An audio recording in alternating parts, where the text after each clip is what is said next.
صحابی نبی جنتی جنتی اعوذ باللہ من الشیطان الرجیم بسم اللہ الرحمن الرحیم الحمد للہ رب العالمین الرحمن الرحیم مالک یوم الدین ایاک نعبد و ایاک نستعین اهدنا الصراط المستقیم صراط الذین انعمت علیہم غیر المغضوب علیہم ولا الضالین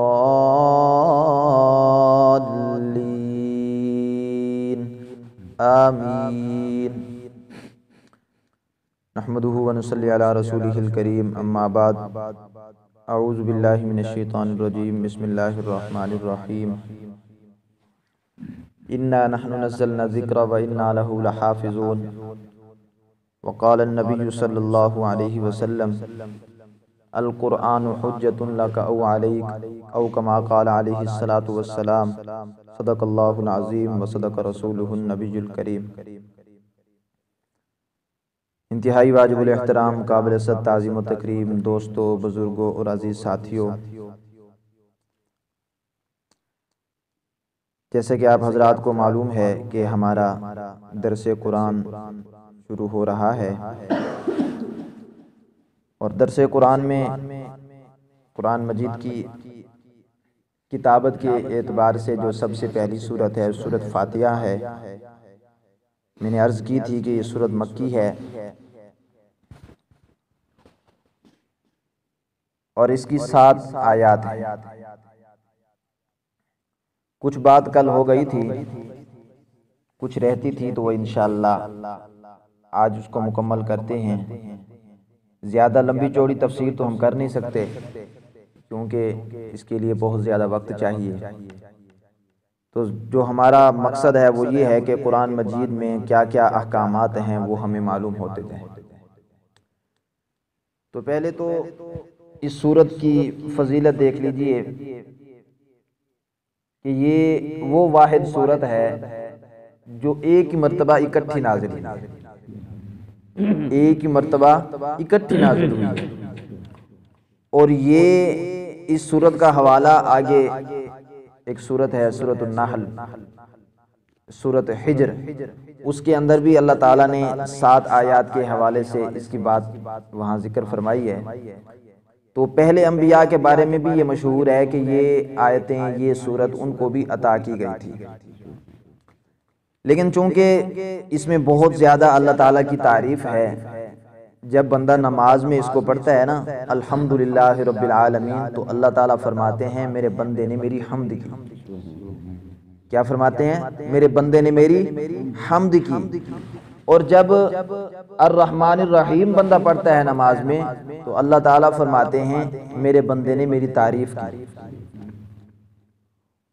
اور جب مالک یوم الدین جب پڑھتا ہے تو اللہ تعالیٰ فرماتے ہیں کہ میرے بندے نے میری بزرگی بیان کی۔ یہ شروع والی 3 آیات اللہ تعالیٰ کے لیے خاص ہیں، اس کی تعریف کے لیے۔ یہ مشترک صورت ہے۔ شروع والی آیات میں اللہ تعالیٰ کی تعریف ہے، اور درمیان والی ایک آیت ہے اس میں مشترک ہے کہ اس میں بندے کی بھی بات ہے، اللہ تعالیٰ کی بھی بات ہے، اور پھر آگے کی جو آیات ہیں وہ بندے کے لیے۔ تو آگے ایاک نعبد و ایاک نستعین یہ مشترک ہے کہ اللہ تعالیٰ کے لیے بندہ کیا عقیدہ رکھے۔ عقیدہ یہی ہونا چاہیے کہ اے اللہ ہم تیری ہی عبادت کرتے ہیں اور تجھ ہی سے مدد طلب کرتے ہیں۔ جب بندہ یہ پڑھتا ہے تو اللہ تعالیٰ فرماتے ہیں کہ میرے بندے نے سچ کہا اور جو کچھ یہ مانگے گا میں اس کو عطا کروں گا۔ اور پھر آگے جو ہے اہدنا الصراط المستقیم، اہدنا الصراط المستقیم کا مطلب ہے کہ اے اللہ ہمیں سیدھا راستہ دکھا۔ اور سیدھا راستہ کون سا ہوتا ہے؟ جس میں نہ افراط ہو نہ تفریط ہو۔ افراط کہتے ہیں کہ حد سے نکل جانا، اور تفریط کہتے ہیں کہ حد کو چھوڑ دینا۔ یعنی اپنی منمانی کرنا، حد سے نکل جانا۔ اللہ تعالیٰ نے اگر کہہ دیا ہے کہ فجر کے 2 فرض ہیں تو 3 نہیں پڑھنے، اللہ تعالیٰ کی طرف سے حکم آ گیا کہ عشاء کے 4 فرض ہیں تو 3 نہیں پڑھنے، 5 نہیں پڑھنے، مغرب کے 3 ہیں تو 4 نہیں پڑھنے۔ حالانکہ زیادہ رکھتے پڑھیں گے تو ثواب ہوگا نا، لیکن نہیں، اللہ تعالیٰ نے حکم دے دیا ہے کہ یہاں رکنا ہے تو رک جانا ہے۔ اللہ تعالیٰ نے فرمایا ہے کہ محمد صلی اللہ علیہ وسلم آخری رسول ہیں، انا خاتم النبیین، حبیب کا بھی فرمان ہے۔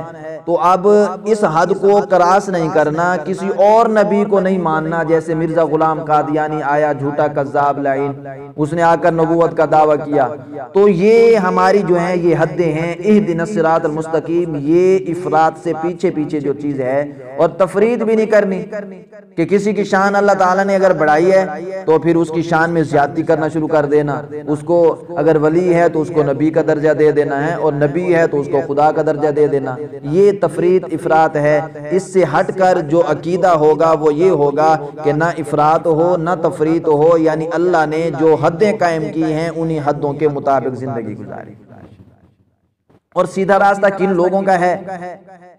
اللہ تعالیٰ نے قرآن مجید میں دوسری جگہ پہ ارشاد فرمایا ہے، من النبیین والصدیقین والشہداء والصالحین۔ یہ 4 لوگ ہیں جو سیدھے راستے والے ہیں۔ من النبیین، ان میں سب سے جو بلند درجہ ہے وہ نبیوں کا ہے، ٹھیک، اور پھر نبیوں کا مرتبہ تو پھر اللہ تعالیٰ نے کیا ہی بلند بیان فرمایا ہے۔ اور پھر اس کے بعد جو دوسرا درجہ ہے وہ صدیقین کا ہے، اور صدیقین وہ بھی بلند مقام کے ہوتے ہیں، جیسے حضرت سیدنا صدیق اکبر رضی اللہ تعالیٰ عنہ، نبیوں کی تصدیق کرنے والے اور سب سے پہلے ان کے ساتھ چلنے والے ہیں۔ اس قسم کے جو حضرات ہوتے ہیں ان کو صدیقین کہتے ہیں، ان کا مقام بھی بہت اعلیٰ۔ اور آگے ہے والشہداء، شہداء کہتے ہیں جو اپنا جان اپنا مال اللہ کے راستے میں قربان کر دے، اللہ کے راستے میں جان بھی قربان کر دے، مال بھی قربان کر دے، کہ جہاد کرے اور اعلاء کلمت اللہ کے لیے اپنے آپ کو کھپا دے، کہ بھی میری جان جاتی ہے تو جائے لیکن اللہ کا دین بلند ہو جائے، اللہ کا دین پوری دنیا میں عام ہو جائے۔ یہ ہیں شہداء۔ اور آگے ہے چوتھا درجہ صالحین کا۔ صالحین اللہ کے نیک بندے ہوتے ہیں جو اللہ کی منشا کے مطابق اور نبی کے طریقے کے مطابق زندگی گزارتے ہیں، اللہ جیسے چاہتا ہے ویسے کرتے ہیں، نبی کا جو طریقہ ہوتا ہے اس کام کو ویسے کرتے ہیں، اپنی طرف سے طریقہ ایجاد نہیں کرتے۔ جیسے کہ میں نے ابھی مثال پیش کی تھی کہ نبی نے ہمیں جو نماز کا طریقہ بتایا ہے، اگر ہم اس سے ہٹ کر طریقہ اختیار کریں گے تو وہ نبی کا طریقہ نہیں ہوگا، اور جس طریقے پہ نبی نہیں چل رہا ہوگا وہ طریقہ کبھی بھی ہمیں اللہ تک نہیں لے کے جائے گا۔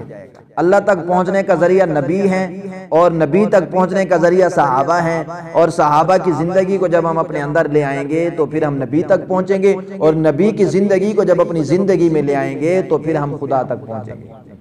تو پھر کہیں ایسا نہ ہو کہ اگر ہم نبی کو صحابہ کو چھوڑیں گے تو نبی تک نہیں پہنچیں گے، نبی کو چھوڑیں گے تو خدا تک نہیں پہنچیں گے۔ پھر بات یہی ہوگی خدا ہی ملا، نہ وصال صنم ادھر کے رہے نہ ادھر کے رہے، نہ اللہ ملے گا نہ نبی ملے گا، اور پھر نہ ہی کوئی اور چیز ملے گی۔ بس قیامت والے دن پھر یہی ہوگا کہ بھئی اللہ تعالیٰ فرمائیں گے جس کے لیے عبادت کی تھی آج جا اسی سے بدلہ لے لے۔ تو پھر عبادت کا کیا فائدہ؟ عبادت کس کے لیے ہونی چاہیے؟ اللہ تعالیٰ کے لیے ہونی چاہیے، اور مدد بھی اسی سے ہونی چاہیے۔ اور صراط مستقیم جب ہم مانگ لیا تو اللہ تعالیٰ ہمیں ان 4 درجوں میں جو ہمارے لائق ہے اللہ تعالیٰ ہمیں وہ نصیب فرمائے۔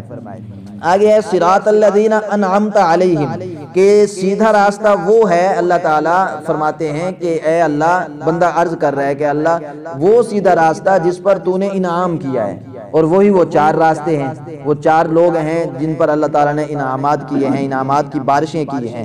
اور فرمایا غیر المغضوب علیہم، اللہ ان لوگوں کے راستے پر ہمیں نہ چلانا جو کیا ہیں، جن پر تیرا غضب نازل ہو رہا ہے، جن پر تیرا غضب ہے، تیرا غصہ ہے۔ اور وہ کون سے؟ عام طور پہ وہ 2 گروہ ہیں، یہود و نصارہ۔ یہود و نصارہ افراط و تفرید کے مارے تھے، وہ یہودی جو تھے وہ افراط کر کے آگے نکل گئے، اور جو نصارہ تھے وہ تفرید کر کے پیچھے نکل گئے، یعنی حدوں کو کسی نے کراس کر دیا، کسی نے چھوڑ دیا۔ اور جب یہ بات ہوئی تو پھر اللہ تعالیٰ نے ان پر لعنتیں برسانا شروع کر دی۔ تو ہم نے کیا کرنا ہے؟ افراط و تفرید سے بچ کر صراط مستقیم پر چلنا ہے، اور صراط مستقیم وہی ہے جو اللہ تعالیٰ نے ذکر کیا۔ اور پھر فرمایا دوسرے لوگ کیا ہیں؟ وَلَضَّالِّينَ، اللہ گمراہ لوگوں کے راستے پر بھی ہمیں نہ چلانا۔ کن لوگوں کے راستے پر؟ گمراہ لوگوں کے راستے پر بھی ہمیں نہ چلانا، اور گمراہ وہی ہوتے ہیں جو اللہ تعالیٰ کی حدوں کو کراس کر دیتے ہیں، جو اللہ تعالیٰ کے دیے ہوئے احکامات کو، نبی صلی اللہ علیہ وسلم کے دیے ہوئے راستوں کو، دیے ہوئے طریقوں کو چھوڑ کر دوسرے طریقے اختیار کر لیتے ہیں، وہ گمراہ ہو جاتے ہیں۔ اور گمراہ جو ہے وہ سب سے بہت ہی گھاٹے کا سودا ہے گمراہی۔ اللہ تعالیٰ ہم سب کو گمراہی سے بچائے، اللہ تعالیٰ ہم سب کو مغضوب سے بچائے، اللہ تعالیٰ اپنے غصے سے بچائے، اور اللہ تعالیٰ صراط مستقیم نصیب فرمائے۔ وآخر دعوانا الحمدللہ رب العالمین۔